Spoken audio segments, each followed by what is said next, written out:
In 2028, Los Angeles will host one of the world's most prestigious sporting events, the Summer Olympics. As the excitement builds for the Games, the U.S. is taking on an ambitious and innovative project aimed at transforming travel in the Southwest region. The Brightline West high-speed rail line connecting Las Vegas, Nevada, to Rancho Cucamonga, California, just east of Los Angeles. This massive infrastructure project could change the way millions of people travel between Nevada and California. But with just 4 years left until the Olympic Games, the question arises, can this bold vision be realized in time? The route and key stops. The proposed Brightline West project is a high-speed rail route spanning over 350 kilometers, 218 miles, primarily running along the I-15 highway corridor from Las Vegas to Southern California. The route includes key stations at Las Vegas, strategically located near the Las Vegas Strip to serve the city's tourism hub. Victor Valley in Apple Valley, California, providing access to San Bernardino County. Hesperia, catering to residents of the high desert region with connections to Greater Los Angeles. And Rancho Cucamonga, the final stop, offering convenient access to Ontario International Airport and linking to Metrolink for further connections to downtown Los Angeles and other Southern California destinations. This efficient route minimizes stops while ensuring smooth connections between major urban areas and smaller communities along the way. Travel time and speed. Currently, traveling by car from Las Vegas to Rancho Cucamonga takes about 3 hours and 40 minutes, assuming good traffic conditions. However, Brightline West plans to drastically reduce this travel time. With trains traveling at speeds exceeding 320 kilometers per hour, nearly 200 miles per hour, the journey is expected to take just 2 hours and 10 minutes.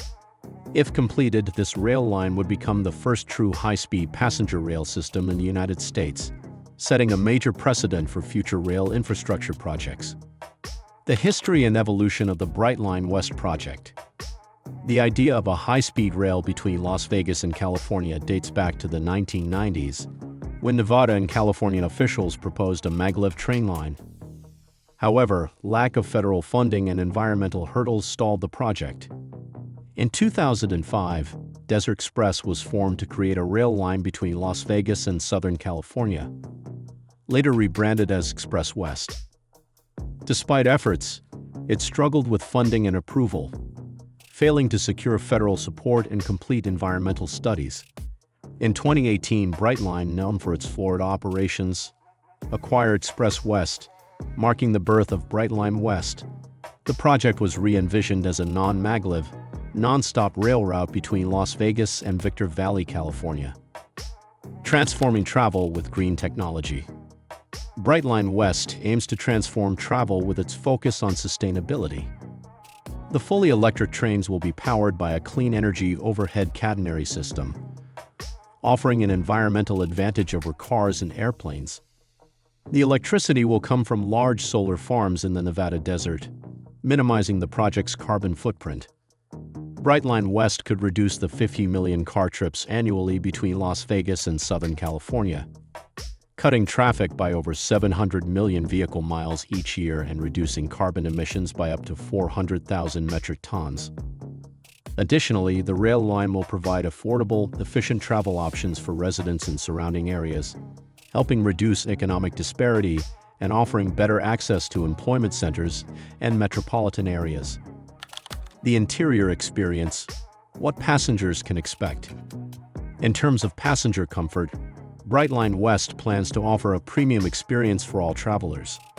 The 7 car trains will be equipped with free Wi-Fi, allowing passengers to stay connected while they travel. For those seeking more space, the premium cars will provide extra room to stretch out. Additionally, there are plans for a bar and party car, which would provide a lively atmosphere for those wishing to socialize or enjoy refreshments during their journey. The trains will be manufactured by Siemens Mobility, with production set to begin in 2026 at a factory in upstate New York. The construction of these trains, combined with their high-speed capabilities, is expected to redefine rail travel in the United States. Construction timeline and challenges. Construction of the Brightline West track began in April 2024, with plans to complete the rail line by the 2028 Summer Olympics in Los Angeles. The ambitious 4-year timeline is supported by the project's private funding, which allows for faster progress and better cost control. Construction crews are currently focused on preparing the route in California, particularly between Hesperia and Mountain Pass in the Mojave Desert, while also conducting survey work and geotechnical borings in southern Nevada. The project involves building over 160 structures, including bridges and viaducts, as well as a train maintenance facility in Sloan, Nevada. Brightline West is confident that its private funding model will help avoid the delays common in public projects, ensuring timely completion. Funding and financial backing. The estimated total budget for the Brightline West project is around $12 billion. Of this, approximately $9 billion will be privately funded, with the remaining $3 billion awarded by the Biden administration in 2023 as part of the bipartisan infrastructure bill. This combination of private and public funding is key to the project's viability, but it also depends on continued political support. With potential shifts in federal leadership on the horizon, state leaders like California Governor Gavin Newsom are working hard to ensure that projects like Brightline West remain on track. Governor Newsom has visited Washington, D.C. to lobby for policies that protect state-level initiatives, knowing that the project's success relies heavily on political backing. Economic and environmental benefits. If completed on time, the Brightline West high-speed rail will have far-reaching economic and environmental benefits. Not only will it provide a faster and greener way for people to travel between two of the most visited regions in the U.S., but it's also expected to stimulate economic growth. The project is expected to generate billions of dollars in revenue and bring in significant tax income. Additionally, more than 35,000 construction jobs will be created, with an estimated 1,000 permanent jobs once the rail line is operational. From an environmental standpoint, the rail line will significantly reduce CO2 emissions. The reduction in car travel alone will help mitigate the environmental impact of millions of vehicles on the road. The rail system is also part of a broader initiative to achieve carbon neutrality by 2045. Legal and regulatory challenges. However, no project of this scale comes without challenges. One notable hurdle Brightline West has faced is a federal lawsuit filed by Alstom, a French company that manufactures Amtrak's trains. Alstom claims it should have been awarded the contract to produce Brightline's high-speed trains, citing its compliance with the Buy America Act. While Alstom has manufacturing facilities in the U.S., Siemens, the company chosen to build the trains, was able to bypass this requirement due to a waiver. The legal battle may delay some parts of the project, but it remains to be seen how it will affect the overall timeline. Environmental impact studies have been conducted, and Brightline West has received full environmental clearance to build the railway. Furthermore, the privately funded nature of the project means it will be constructed and operated by union labor, which should prevent the labor disputes that have delayed similar government-funded projects in the past. Will the Brightline West project be completed on time? The Brightline West project faces challenges, including legal disputes and an ambitious 4-year timeline. However, its private funding and streamlined approach suggest it could succeed where other high-speed rail proposals, like California's and Texas projects, have struggled. While the timeline is tight, it may help prevent cost overruns. Looking ahead, there are plans to extend the rail to Los Angeles Union Station, potentially linking with California's high-speed rail system for a direct route between Las Vegas and San Francisco. That's all for today's video. If you're excited about the future of high-speed rail in the U.S. and want to stay updated on the latest developments in transportation, technology, and more, make sure to hit that like button. Don't forget to subscribe to our channel for more in-depth analysis and exciting content. Drop your thoughts in the comments. Do you think Brightline West will be completed on time? We'd love to hear your opinion. Thanks for watching, and we'll see you in the next video. Japan has long been a global leader in transportation technology, and its innovative rail systems have been at the forefront of this advancement. The iconic bullet trains known as Shinkansen have transformed the way people travel, slashing travel times between major cities and becoming a symbol of Japan's technological prowess. However, Japan isn't resting on its laurels. In the past decade, the country has been working on the next big leap in rail technology: maglev trains. These next-generation trains use magnetic levitation to achieve mind-boggling speeds, making the bullet train seem like a thing of the past. This video explores the history, advancements, and challenges surrounding Japan's high-speed rail systems, with a special focus on the cutting-edge maglev trains. The legacy of Shinkansen. Japan's first Shinkansen line, the Tokaido Shinkansen, was introduced in 1964, revolutionizing travel between Tokyo and Osaka. At the time, the journey, which took a grueling 7 hours by conventional train, was shortened to just 4 hours. The introduction of Shinkansen trains marked a major milestone in Japan's post-war economic recovery and urbanization.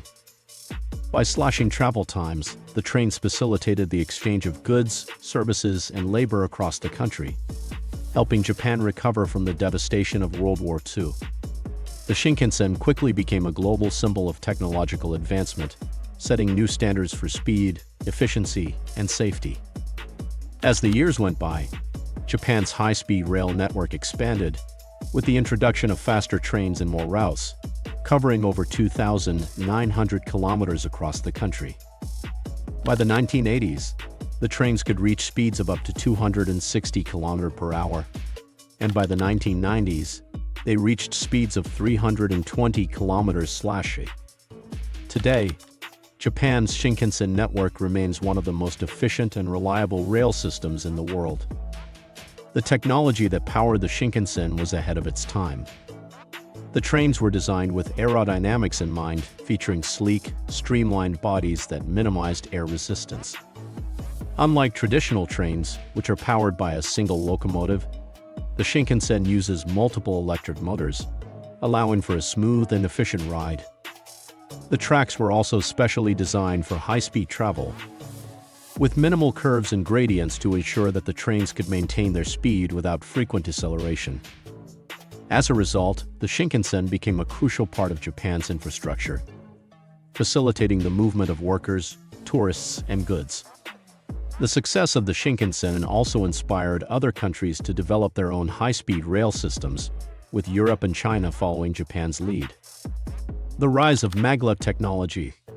While the Shinkansen has remained a symbol of Japan's technological innovation, the country has always sought to push the boundaries of rail technology even further. Enter maglev technology, short for magnetic levitation. Maglev trains, unlike traditional trains, do not rely on wheels or tracks in the conventional sense.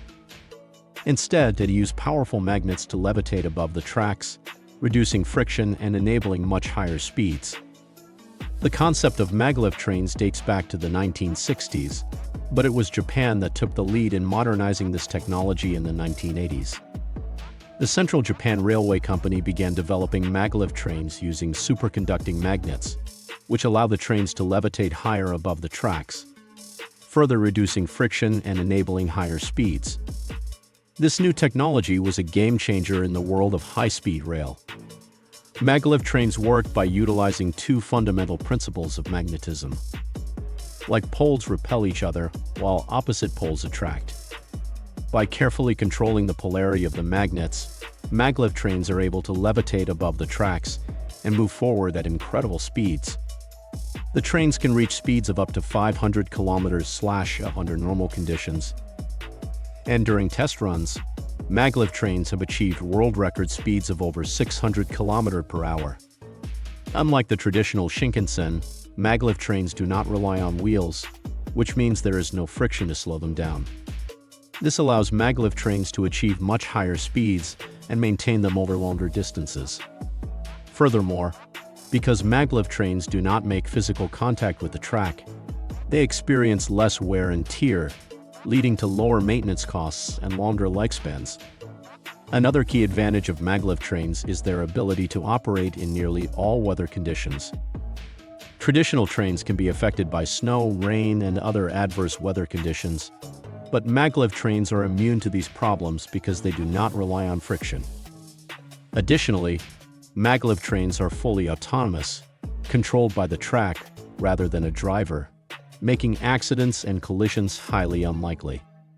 The challenges facing the maglev project. Despite the promising potential of maglev technology, there have been significant challenges in bringing these trains to life. The first maglev route, which will connect Tokyo and Nagoya, was initially slated to open in 2027. However, due to a series of delays, the project has been pushed back to at least 2034. A major cause of the delay has been opposition from Shizuoka Governor Haida Kawakatsu, who has successfully protested the construction of a tunnel through the region. Kawakatsu's opposition centers around the Oi River, which flows through Shizuoka Prefecture. The river plays a crucial role in the region's agriculture, particularly in the production of tea, which is a major economic driver in the area. The construction of the maglev tunnel threatens to disrupt the water flow in the Oi River, which could negatively impact tea production and the region's energy supply, as the river also feeds several hydroelectric dams. Although JR Central has promised to pump water back into the river to mitigate the impact, there are concerns that this will not be sufficient. Shizuoka is one of the few prefectures along the maglev route that will not benefit from the new high-speed rail line. The prefecture does not have a maglev station, and local residents are concerned about the impact of increased tourism on the already overcrowded region.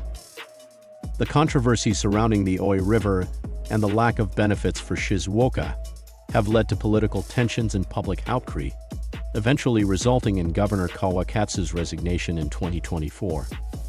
Even with Kawakatsu's removal from office, the project faces additional hurdles. The soft ground in Aichi Prefecture has caused delays in tunnel construction, pushing back the completion of the maglev line until 2030. These setbacks highlight the challenges faced by megaprojects, especially those that involve significant infrastructure development and the coordination of various stakeholders. The future of maglev in Japan and beyond. Despite these delays, the maglev project remains a crucial part of Japan's future transportation infrastructure.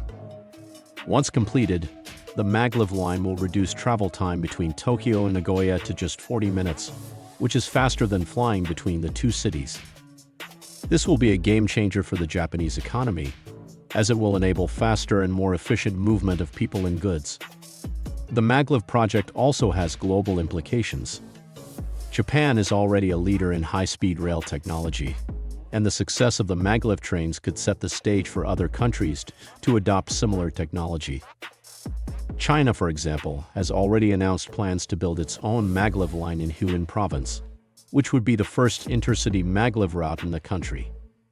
The development of maglev technology could spark a race between Japan and China to develop the fastest and most advanced maglev trains. As both countries invest heavily in rail infrastructure, it is likely that other nations will follow suit, leading to a global shift toward faster and more efficient modes of transportation. However, for the time being, the maglev-enabled future remains a distant vision. Japan's traditional bullet trains will continue to be the fastest and most efficient way to travel for the foreseeable future. But as the country pushes forward with its maglev project, it is clear that the future of high-speed rail is on the horizon. That's all for today's video. If you enjoyed this deep dive into Japan's cutting-edge high-speed rail technology and the future of maglev trains, make sure to hit that like button. Don't miss out on more exciting content like this. Subscribe to our channel for more tech breakdowns, futuristic insights, and groundbreaking advancements. Let us know in the comments what you think about maglev trains and Japan's transportation revolution. Stay tuned for more, and as always, thanks for watching. Egypt, a country known for its ancient wonders, is embarking on a new wave of monumental construction projects that rival the achievements of its pharaonic past. These developments, ranging from futuristic cities to vast transportation networks, reflect the country's ambition to transform its economy and infrastructure. However, with over 106 million inhabitants, a fragile economy and skyrocketing debt, these megaprojects raise questions about the long-term sustainability of Egypt's development. In the face of global economic challenges, Egypt's government is betting on these projects to drive growth. Yet they come with significant financial risks that could have lasting consequences on the nation's future. The new administrative capital, a vision for the future.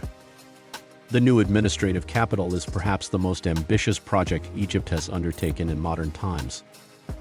Launched in 2016, this $58 billion city is designed to accommodate up to 6 million people by 2050.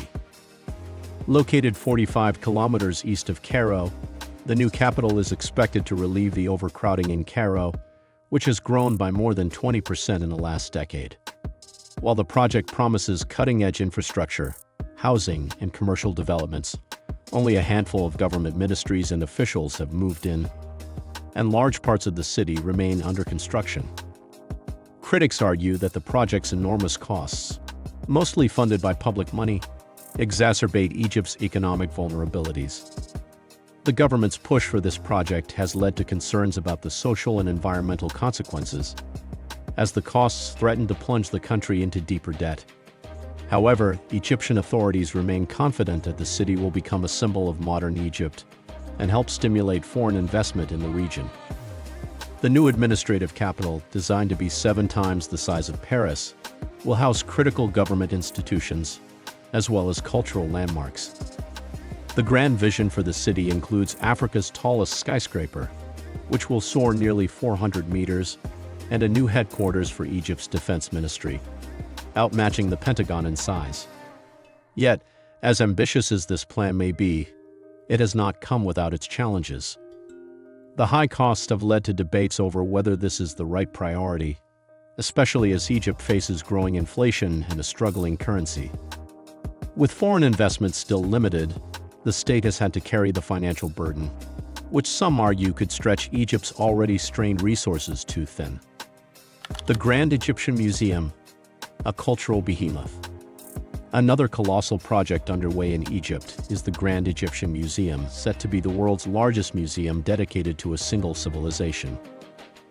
Located just outside the Great Pyramids of Giza, the museum will cover almost 500,000 square meters, a size that dwarfs other cultural institutions worldwide.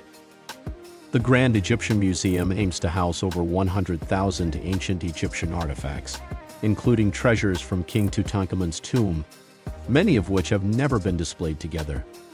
With a budget that has more than doubled since its initial estimate, now exceeding $1 billion, the museum promises to become a global cultural hub. However, despite the significance of the museum, its opening has been delayed for over 2 decades, with numerous setbacks such as political instability, global financial crisis, and skyrocketing construction costs. The museum is part of Egypt's broader strategy to reinvigorate its tourism sector, which has been one of the country's primary sources of income. Tourism accounts for 10% of Egypt's GDP, and the museum's completion is seen as crucial to attracting millions of tourists annually. Once fully operational, it is expected to receive up to 5 million visitors per year, injecting significant revenue into Egypt's economy. The museum's design reflects Egypt's rich history, with architectural elements that mimic the ancient pyramids, and its strategic location near the iconic Giza pyramids ensures that it will become a key part of the tourist experience. However, the hefty price tag and persistent delays have led some to question whether this mega-museum is a cost-effective investment for a nation with severe economic struggles. High-speed rail network. A revolution in transportation. Egypt's plans to modernize its transportation infrastructure go beyond urban development, with a major focus on high-speed rail. In an effort to connect its major cities and boost economic activity, Egypt has partnered with international firms to build a high-speed rail network. Estimated at over $21 billion, this project involves the construction of 3 major rail lines that will span more than 2,000 kilometers across the country. The high-speed lines will allow trains to travel at speeds of up to 250 km per hour, drastically reducing travel time between Cairo, Alexandria, and other key cities. This will revolutionize the way Egyptians travel, shifting away from the dilapidated and slow rail system that currently plagues the nation. These high-speed lines are not only designed for passenger travel, but also to carry freight, which is expected to boost trade and logistics across Egypt. One of the key lines, known as the Suez Canal on rails, will connect the Red Sea to the Mediterranean, passing through vital economic hubs, including the new administrative capital. Scheduled to be completed by 2027, this line is seen as a game-changer for both the transportation and economic sectors. However, Egypt's rail network has long been marred by safety concerns, outdated infrastructure, and maintenance issues, making the high-speed rail a much-needed upgrade. Despite these challenges, the government's push for high-speed rail reflects its commitment to modernizing the country, although the financial strain of such a large-scale project cannot be underestimated. The New Delta Project, expanding arable land.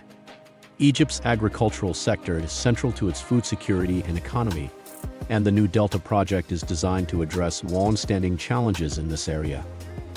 Launched in 2021, this project aims to expand Egypt's arable land by over 20%, an ambitious goal that could alleviate some of the country's dependence on food imports.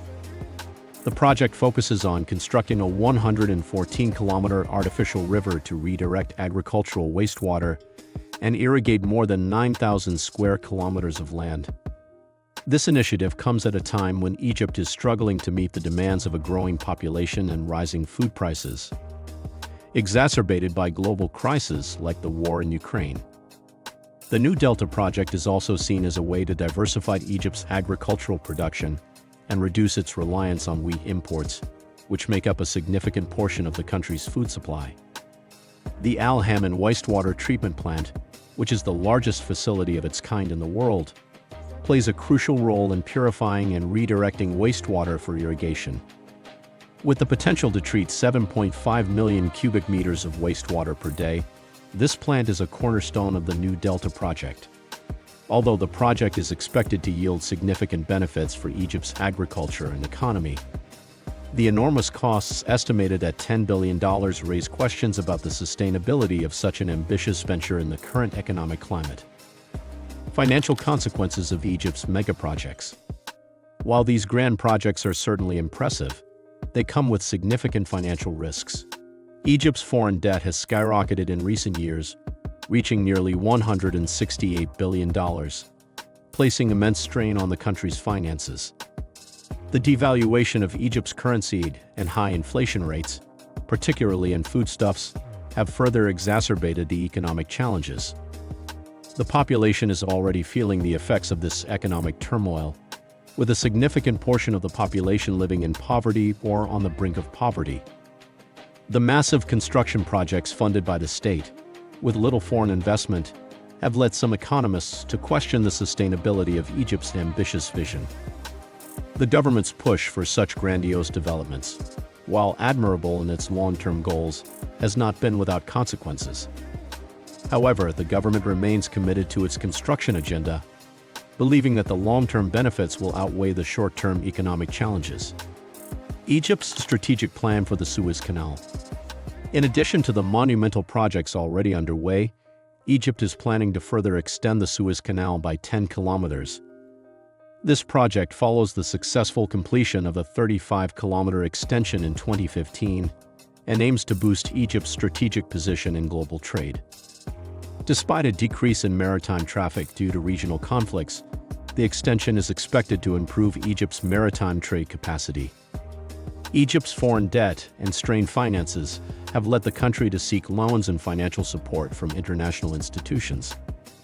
Recently, the International Monetary Fund granted Egypt an $8 billion loan to help mitigate the financial consequences of global crises, such as the war in Ukraine and soaring wheat prices. In exchange, Egypt has been required to implement economic reforms aimed at improving the country's financial stability. Thanks for watching. If you found Egypt's megaprojects as fascinating as we did, make sure to hit that like button and subscribe to the channel for more in-depth content on groundbreaking developments around the world. Share your thoughts in the comments below. What do you think about Egypt's ambitious plans? See you in the next video, and stay tuned for more exciting insights. In 2014, a bold and ambitious vision emerged in Malaysia. A futuristic city designed to be a massive hub of innovation, luxury, and technology. The project was named Forest City and its promise was nothing short of grand and eco-friendly, tech-savvy metropolis stretching across 4 artificial islands off the southern coast of Malaysia. This megacity, built by the Chinese property developer Country Garden, was meant to be a living testament to China's Belt and Road Initiative, a strategy to connect China with global markets. The project had the backing of both Chinese and Malaysian governments, along with the aspiration to house up to 1 million residents from around the world. Fast forward to today, and the once promising vision has turned into a shadow of its former self. Forest City is now widely regarded as a ghost town, with only 15% of the planned development completed and a mere fraction of its residents. This ambitious undertaking, which once held the potential to redefine the region, has now become a cautionary tale of overambition, financial mismanagement, and global uncertainty. Let's explore the rise and fall of Forest City, examining the reasons behind its struggle to come to fruition and the unlikely hope for its eventual revival. The beginnings of Forest City, a vision of grandeur. The story of Forest City begins in 2013, when China's Belt and Road Initiative was unveiled. The BRI aimed to create a global infrastructure network connecting China with various parts of the world, similar to the historical Silk Road. In the following year, Country Garden, China's largest property developer, launched Forest City in Malaysia as part of this grand strategy. The location was carefully chosen, the southern state of Johor, positioned strategically to act as the gateway to Southeast Asia, much like Dubai is for the Middle East. Country Garden envisioned building a series of high-end, eco-friendly residential spaces, luxury skyscrapers, waterways, shopping malls, golf courses, and vertical green spaces. The idea was to create a futuristic paradise for both the ultra-wealthy and ordinary citizens alike, blending technology, luxury, and nature. The design of the city was ambitious, to say the least. The 4 artificial islands would span a total of 30 square kilometers, more than double the size of the Los Angeles International Airport. The islands would be home to a blend of commercial and residential spaces, schools, and state-of-the-art facilities, all guarded by drones and surveillance systems. The goal was to make Forest City not only a place to live but also an experience, attracting wealthy citizens from around the world. At the time, China was in the midst of a massive property boom, with investments flowing into real estate both domestically and internationally. The prospect of a city that blended eco-friendly living with cutting-edge technology and luxury seemed poised for success. The decline of Forest City. What went wrong? By 2023, however, the promise of Forest City had failed to materialize as expected. Only 15% of the project had been completed, and a mere 1% of the development was occupied. What was once envisioned as a thriving metropolis had become a sprawling ghost city. Of the 4 islands, only one had even begun construction, and it was far from completion. Around 26,000 apartments had been finished, out of the planned 700,000, with many units sitting empty. The island's beach was deserted, and most of the shops, restaurants, and malls remained abandoned. Forest City had failed to live up to its original vision. Why did this happen? Several factors contributed to the downfall of Forest City, including economic pressures, political challenges, and unforeseen global events. Economic pressures. The most immediate issue was the project's financial viability. In the years following the announcement of Forest City, the Chinese government imposed tighter capital controls, making it harder for potential investors to move money out of China. This was a huge blow to the project, as most of the early buyers were Chinese investors who saw Forest City as a secure investment. With a minimum apartment price of $170,000, which was significantly higher than the average house price in Johor, around $60,000, the market for local buyers was limited. By 2017, 75% of the properties in Forest City had been sold to mainland Chinese buyers, with only 10% of the sales going to Malaysians. However, the influx of Chinese buyers slowed significantly due to these restrictions. Many of the properties were purchased for investment purposes, with the hope of renting them out or selling them at a profit, but the lack of demand and high cost made it an unappealing option. Political and legal challenges. The political landscape also played a key role in Forest City's failure. In addition to the capital controls from China, the Malaysian government decided to impose restrictions on visas for mainland Chinese citizens. This made it more difficult for potential investors and residents to buy property and settle in Forest City. As a result, sales started to decline, and Country Garden's stock price took a significant hit. Further complicating matters was the outbreak of the COVID-19 pandemic in 2020. The global travel restrictions and lockdowns severely impacted the project, preventing potential buyers from visiting the city and further dampening sales. Environmental and infrastructure issues. In addition to economic and political obstacles, Forest City faced environmental concerns and infrastructure problems. When Country Garden began construction in 2014, the company did not conduct the necessary environmental impact assessments, which delayed the project significantly. Local stakeholders, including the governments of Malaysia and neighboring Singapore, raised concerns about the effects of land reclamation on marine wildlife and local fish stocks in the Johor Straits. The environmental damage caused by the reclamation was significant, with mangrove habitats destroyed in the process. Furthermore, the area's biodiversity was severely affected by the construction of golf courses and other developments on previously protected land. Forest City also faced logistical challenges, such as its location. The project is relatively isolated from the capital city of Johor Bahru, with only one road connecting the islands to the mainland. In 2023, this road collapsed due to a sinkhole, leaving maintenance workers stranded for days and highlighting the infrastructural weaknesses of the development. A glimmer of hope. Can Forest City be revived? Despite its troubled past, there is still hope for Forest City's future. The project's financial difficulties have not deterred Country Garden from pushing forward. The company has scaled down the original project, reducing it to around half of its planned size, but they remain adamant that the city can still be completed. The Malaysian government has shown renewed interest in the project. The country's current Prime Minister, Anwar Ibrahim, has proposed offering multi-entry visas, a flat-rate income tax of 15%, and the creation of a financial zone within Forest City to make it more attractive to investors. Additionally, the Sultan of Johor has promised a fast-speed railway linking Johor Bahru, Singapore, and Forest City, which would significantly improve access to the area. While the project's future remains uncertain, Country Garden has found a new target audience. Instead of focusing solely on Chinese investors, the company is now courting buyers from the Middle East, Indonesia, and Thailand. These new markets could provide the boost Forest City needs to eventually fill its empty buildings and fulfill its potential. The future of Forest City. The story of Forest City is one of ambition, setbacks, and uncertainty. What began as a grand vision for a futuristic metropolis has now become a cautionary tale of overambition in the face of economic, political, and environmental challenges. While Forest City remains far from completion, there are still efforts to revive it, and with the backing of the Malaysian government and potential new investors, there may be a chance for it to come to life. Whether or not Forest City will ever achieve its original vision remains to be seen. But one thing is clear: the road to completion will not be easy, and the project's future will depend on overcoming the many challenges that continue to hinder its progress.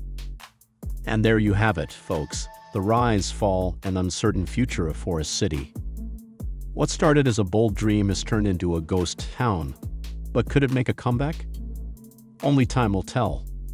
If you enjoyed this deep dive into one of the most bizarre real estate projects in history, don't forget to hit that like button and subscribe for more mind-blowing stories. Thanks for watching. Catch you in the next one. In northern Germany, a colossal structure originally intended as a leisure destination during the Nazi era has become a subject of heated debate. The building in question, known as the Colossus of Prora, was initially constructed in the 1930s as a seaside resort under the auspices of National Socialist tourism. Though it survived the turmoil of World War II, the future of Prora is now facing an entirely modern dilemma. Should it be transformed into luxury apartments, Or should its dark history be preserved as a solemn memorial? Supporters of the redevelopment argue that it's time to embrace the future by transforming the site into something useful and beneficial for the local economy. Others, however, believe that the site should stand as a lasting reminder of the horrors of the Third Reich, ensuring that history is not forgotten. This article delves into the story of Prora, examining its troubled past, its role in Nazi propaganda, and its contentious future. Rügen, the idyllic island. Rügen, Germany's largest island, is a popular holiday destination known for its stunning beaches, rich history, and picturesque landscapes. In the 19th century, it became a favored bathing spot for wealthy Prussians, and today, it remains a beloved destination for German tourists.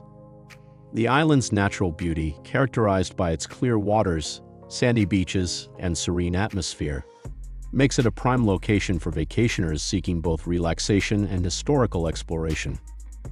However, Rügen is also home to an extraordinary architectural relic that stands in stark contrast to its peaceful environment. Prora. The birth of Prora. In 1933, the Nazi regime established Strength Through Joy, a government-run travel agency designed to offer affordable holidays to ordinary Germans. However, these vacations were not just about rest and relaxation.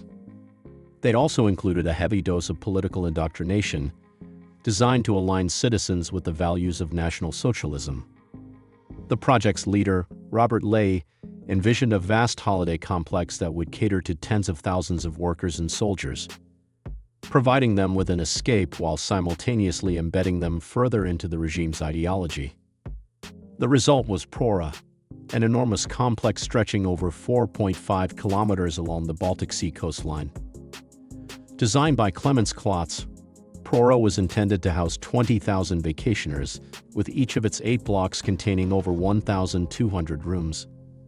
The complex also featured a central service tower, communal bathrooms, and a large festival hall that could be used for political speeches, concerts, and propaganda. Additionally, the site was to have an observation tower, swimming pools, caves, and even a pier for cruise ships. The sheer scale of the development was meant to showcase the power and omnipresence of the Nazi state, where individuals would be insignificant in comparison to the monumentality of the party and the state itself. The construction of Prora began in May 1936, with nearly 9,000 workers, many of them forced laborers, contributing to its development. The site was designed using reinforced concrete and bricks, making it an early example of this construction method. However, just as work on the complex was gaining momentum, the outbreak of World War II in 1939 forced the project to halt. By the time the war ended, only half of the planned blocks had been completed, with the remaining sections standing as unfinished shells. Prora's intended transformation into a grand leisure resort was never realized, and the site was left to languish in the wake of the war's devastation. Post-war history. From Nazi propaganda to Soviet control. After World War II, Prora's future became even more complicated. With the Soviet Union taking control of the area, the complex was repurposed as a military facility, its original purpose forgotten by most. The beaches around the site were mined, and the entire complex was effectively erased from maps. For nearly half a century, Prora remained hidden and unused, its association with the Nazi regime obscured by the region's communist rulers. It wasn't until the reunification of Germany in 1990 that the question of what to do with Prora arose. As the site became vacant, authorities began to consider how to revitalize the area and return it to its former status as a tourist destination. The debate over Prora's future. In the aftermath of Germany's reunification, the future of Prora became a source of great debate. Some suggested that the complex should be demolished entirely, while others believed it should be preserved and repurposed for modern use.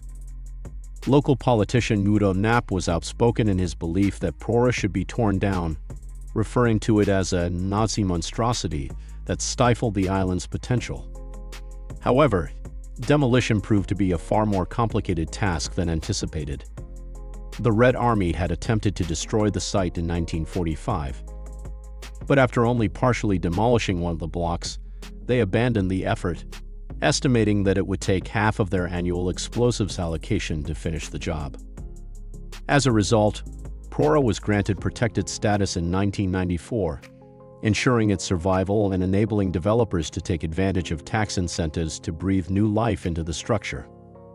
Prora's redevelopment, a new chapter. In 1996, Bin's mayor Dieter Reinhardt proposed a large-scale redevelopment plan for Prora, which included hotels, restaurants, a conference center, and a water park. Reinhardt even suggested that the site's Nazi history could be leveraged to attract tourists, much like how Alcatraz prison in the United States draws visitors interested in its dark past. However, this plan failed to gain traction, and it wasn't until 2004, when the council offered to sell the complex block by block, that private investors began to show interest. The first company to invest was Seabed Prora, which purchased 2 blocks of the building in 2006. They began transforming the site into a luxury hotel and private residences, rebranding it as Prora Solitaire. The renovation process was not an easy one, as the original design posed challenges for modern living. The rooms, which had been designed to be small and communal, were reworked into private studios and one-bedroom apartments, and the facade was adjusted to allow for balconies, despite initial resistance from preservationists. Today, Prora is home to hotels, cafes, private apartments, and even a youth hostel. The once controversial site has been transformed into a thriving commercial hub, with thousands of visitors flocking to the area each year. The ongoing debate, preserving or redeveloping? While the redevelopment of Prora has been hailed by some as a successful transformation of a troubled past, not everyone is happy with the current state of the site. Katja Luck, the chief historian at the Documentation Centrum Prora, has expressed concern over the scale of tourism at the site. While she does not oppose the site's use for tourism, she believes that the leisure-focused developments have gone too far, and that more space should be allocated to other uses, such as cultural or educational functions. Others argue that the future of Prora should not be determined by its dark past, but rather by its potential for the future. Ulrich Busch, the lead developer of Prora Solitaire, has emphasized that the building itself is neither inherently good nor bad. Instead, it is the way people choose to use it that gives it meaning. By transforming Prora into a place where people can enjoy themselves and create new memories, Busch believes the building has the potential to heal rather than harm. Reconciling the past with the future, Prora's story is not unique. Another example of a Nazi-era building that has been repurposed in modern times is the Berlin Olympiastadion. Built in 1936 to host the Olympic Games, the stadium too was designed to embody the monumental ideals of the Nazi regime. However, after renovations in the 1990s, it now hosts major events, such as the 2024 UEFA European Championship Final. Its history has not been forgotten, but its future is no longer defined by its origins. Prora, too, faces a delicate balancing act. Its historical significance cannot be erased, and it will always remain a symbol of the Nazi regime's propaganda machine. However, the future of the site does not have to be dictated solely by its past. With thoughtful redevelopment, it is possible for Prora to serve as a place of reflection and education, while also offering modern amenities and a fresh purpose for the 21st century. And there you have it, the controversial story of Prora, where history and modernity collide. What do you think about the redevelopment of this Nazi-era megastructure?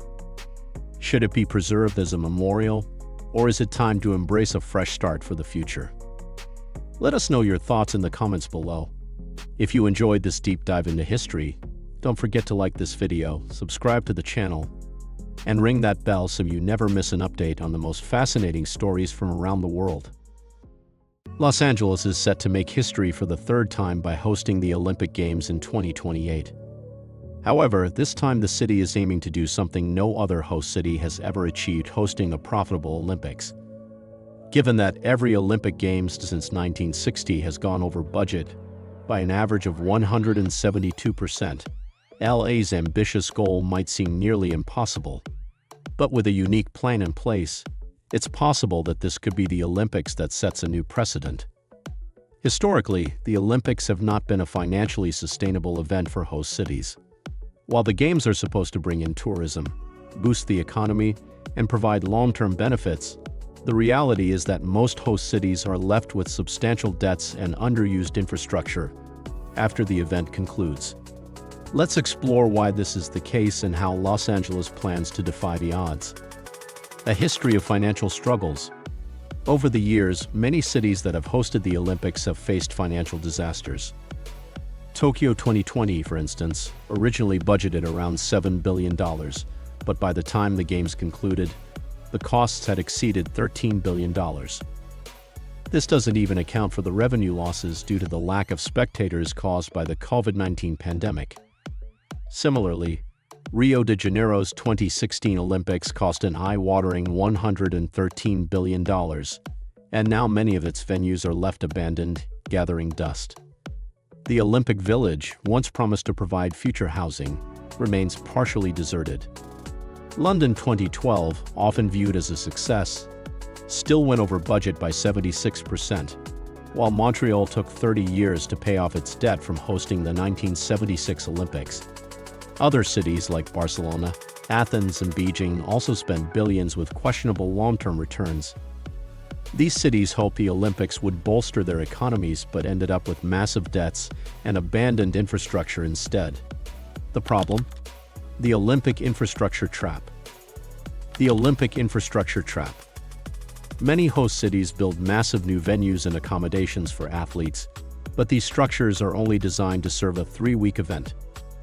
Once the Olympics are over, these facilities are left largely unused, leading to the term white elephant expensive structures that no longer serve a purpose.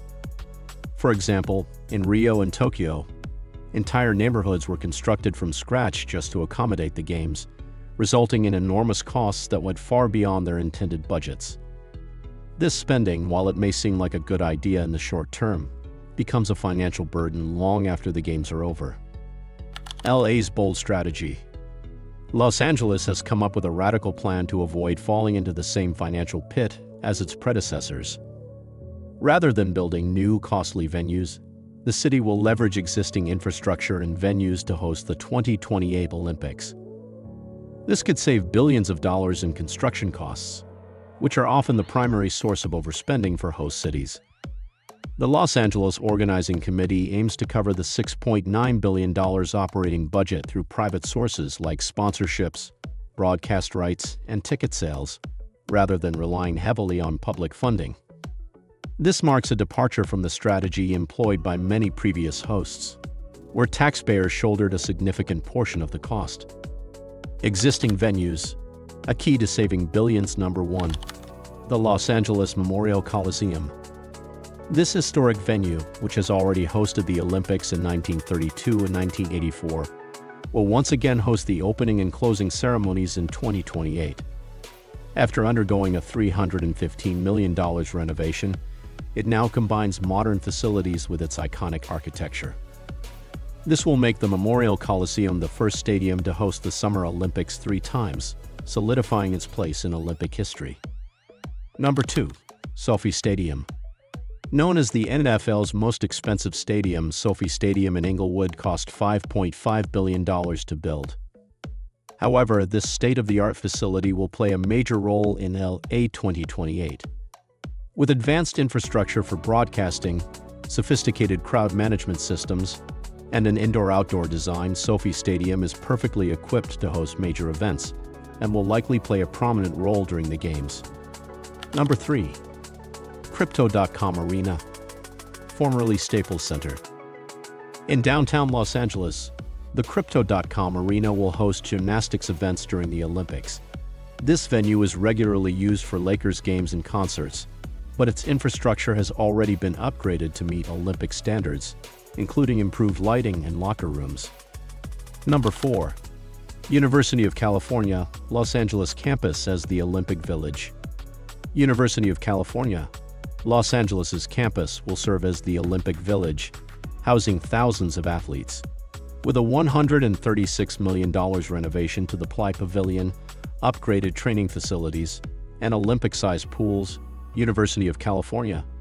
Los Angeles is well equipped to host various Olympic events like wrestling and judo. The campus also has enough housing to accommodate 16,000 people. Number 5. University of Southern California's Galen Center.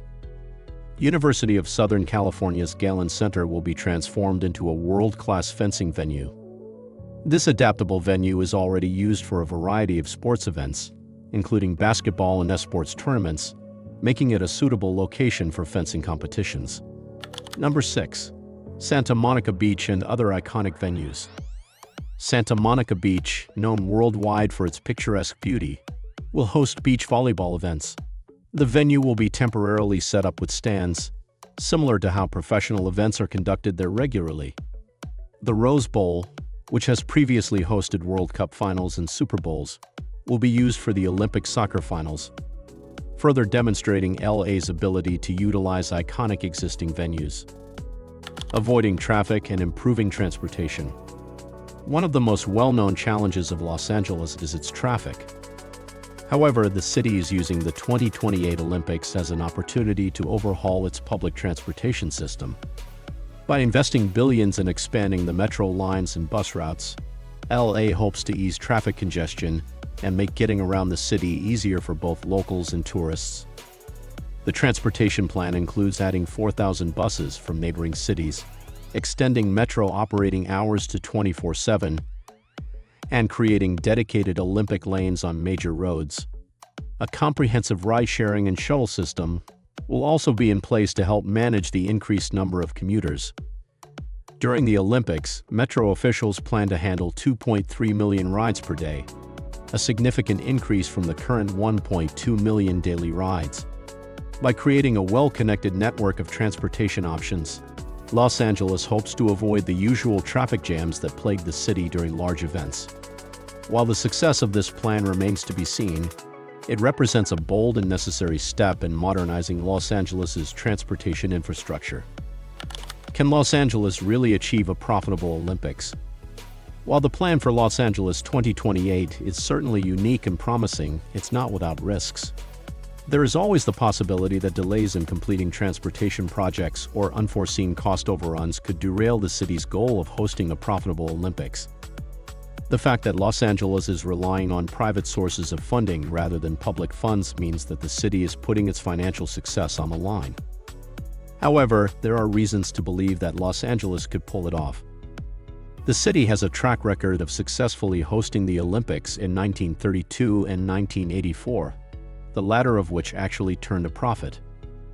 With smart budgeting, sponsorship deals, and the strategic use of existing infrastructure, Los Angeles has a chance to make this the most successful and profitable Olympics in history. A changing future for Olympic hosting. If Los Angeles can pull off a profitable 2028 Olympics, it could change the way future cities approach hosting the Games. Rather than relying on massive construction projects and heavy public spending, other cities could follow LA's lead by utilizing existing venues and infrastructure to minimize costs. This could make hosting the Olympics a more financially sustainable event, while still providing the global spectacle that the Games are known for. Los Angeles has a clear vision for how to avoid the mistakes of previous Olympic host cities. By using existing venues, overhauling the transportation system, and focusing on private funding, the city has a chance to set a new standard for what it means to host the Games. Whether or not Los Angeles succeeds remains to be seen, but their approach is certainly a step in the right direction for the future of the Olympics. And there you have it, folks.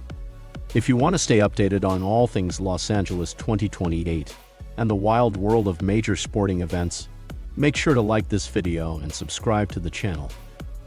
Trust me, you don't want to miss out on what's coming next. Drop your thoughts in the comments below. Do you think Los Angeles' plan will work, or is it just too good to be true? We're all ears. Jakarta, the bustling capital of Indonesia, is sinking at an alarming rate, and the situation is worsening. In a race against time, the Indonesian government has attempted to address this crisis with an ambitious $80 billion project, the construction of a massive seawall. But the question remains, Can this project save Jakarta from the floods, or has the city reached the point where relocating is the only viable solution? Jakarta's sinking crisis. Jakarta's battle with flooding is far from new. The city's sinking problem is mainly attributed to over-extraction of groundwater, poor infrastructure, and the inevitable rise in sea levels.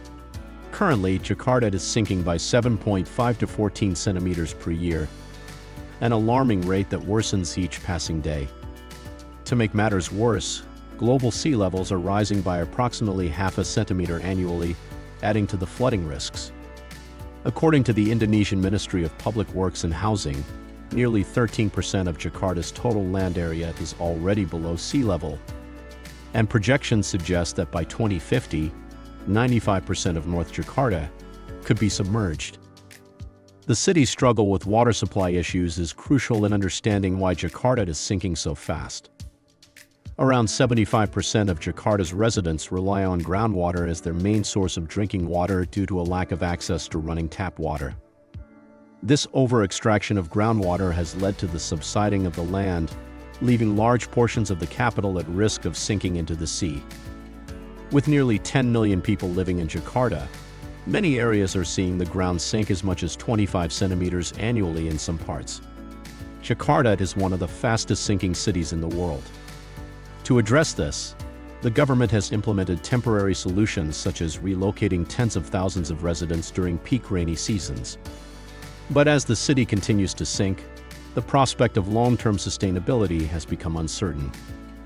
The $80 billion seawall project. One of the most ambitious attempts to save Jakarta from sinking and flooding is the construction of a massive seawall. Known as the National Capital Integrated Coastal Development, the seawall is designed to protect the city from rising sea levels.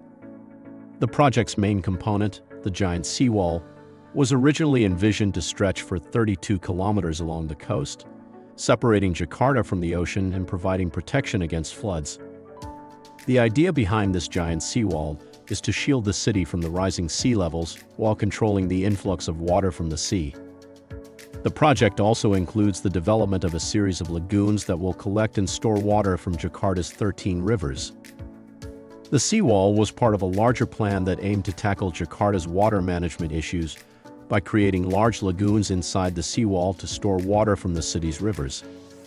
The project was also intended to bring major developments to Jakarta, including the creation of artificial islands, new skyscrapers, and even an airport. This mega-project was also expected to support Jakarta's economic growth, with promises to create thousands of jobs, boost tourism, and improve the country's infrastructure. The design of the seawall was inspired by Garuda, a mythical creature that symbolizes strength, adding an element of cultural significance to the project. The vision behind the seawall was to turn Jakarta into a world-class city, capable of handling both its growing population and the environmental challenges it faces. The project's slow progress. Despite the ambitious vision, the seawall project has been plagued by delays. By 2024, only 13 kilometers of sea dikes and estuaries have been completed, far less than the 32 kilometers originally planned. Several factors have contributed to this delay, including changes in leadership, lack of investment, and bureaucratic obstacles. The project's complicated design and the scale of construction required have also slowed progress. With Jakarta's political landscape constantly shifting, the inconsistency in leadership has made it difficult for the government to maintain focus on the project. The government initially aimed to complete the first phase of the seawall by 2022, but delays have left the project stalled, with current estimates predicting completion by 2027. While some progress has been made, the project has not progressed as planned, and questions arise about whether the full vision will ever come to fruition. Budget constraints and fluctuating funding sources have also been a major concern, as the cost of the seawall has escalated over the years. These financial challenges, coupled with the lack of a unified political will to drive the project, have resulted in the slow pace of progress. If these delays continue, Jakarta could find itself submerged before the seawall is ever completed. The fate of Jakarta's artificial islands. A key part of the National Capital Integrated Coastal Development Plan was the creation of 17 artificial islands in Jakarta Bay.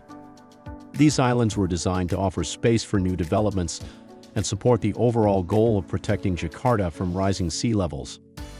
However, this part of the project has also faced setbacks. The islands, designed to house residential and commercial spaces, were to provide Jakarta with much-needed land to accommodate its growing population and offer solutions to the city's overcrowding issues. In a manner similar to Dubai's man-made islands, these artificial islands were constructed from sand taken from the seabed. Yet the consequences have been severe. The islands are already sinking, parts of them being eroded faster than anticipated. According to reports from the Indonesian Ministry of Marine Affairs and Fisheries, the reclamation process is causing significant damage to the marine environment. The erosion of sand is not only threatening the stability of the islands, but also disrupting local ecosystems, affecting fish populations and coral reefs in the region. Furthermore, construction has disrupted marine life in the surrounding waters, drawing protests from environmental activists and local fishing communities. The reclamation project has also been marred by corruption scandals, with city officials being accused of accepting bribes to overlook violations of environmental standards. These scandals have undermined public trust in the project, leading to widespread opposition from local communities. After a government ban on the project in 2016, work was suspended, but it resumed in 2017, only to face further delays and opposition from various stakeholders. Environmental groups have argued that the project's environmental impact outweighs its potential benefits, and many continue to demand a halt to further reclamation efforts. The shifting focus, moving the capital city. The failure to make significant progress on the seawall project has led the Indonesian government to consider a more drastic solution: relocating the capital city altogether. In recent years, the government has started building a new capital, named Nusantara, located in Borneo. The move is seen as a response to Jakarta's unrelenting sinking problem and the threat posed by frequent flooding. The decision to move Indonesia's capital was made to alleviate the pressures Jakarta has been facing due to rapid urbanization, environmental degradation, and overpopulation. The new capital city promises to provide a fresh start for Indonesia's government and address some of Jakarta's ongoing challenges. Nusantara, located outside Java, is strategically positioned to avoid the problems Jakarta faces, including seismic activity and tsunamis. The new capital's location offers a more stable environment, and its proximity to a maritime port ensures economic advantages. The Indonesian government has also pointed out that Nusantara's location offers better access to natural resources, which could drive economic development in the long term. Although it may still face challenges like heavy rainfall and flooding, Nusantara is expected to be less vulnerable than Jakarta in the long run. The government has allocated billions of dollars to develop the city, and construction is already underway. However, critics argue that building a new capital from scratch may take decades and cost more than initially projected. What's next for Jakarta? As the Indonesian government looks toward relocating the capital, the future of Jakarta remains uncertain. The ongoing problems with the seawall project, the environmental concerns surrounding the artificial islands, and the complications of moving the entire capital to a new location all add to the complexity of the situation. Many Jakarta residents are left wondering whether the government will be able to fulfill its promise of protecting the city, or if they'll need to seek refuge elsewhere. The city's current state demands urgent attention, as its infrastructure continues to deteriorate under the pressures of rapid urbanization and climate change. The decision to move the capital, however, is not without its critics. Some argue that relocating Jakarta's government could create additional logistical challenges, both financially and socially. Moreover, some believe that efforts should be focused on completing the seawall and improving the city's infrastructure, rather than abandoning Jakarta altogether. That's all for today's video. If you found this video insightful, don't forget to like and subscribe to our channel. And if you have thoughts on Jakarta's seawall project or the future of Nusantara, drop a comment below. Let's talk about it. Thanks for watching, and we'll see you in the next video. Stay tuned.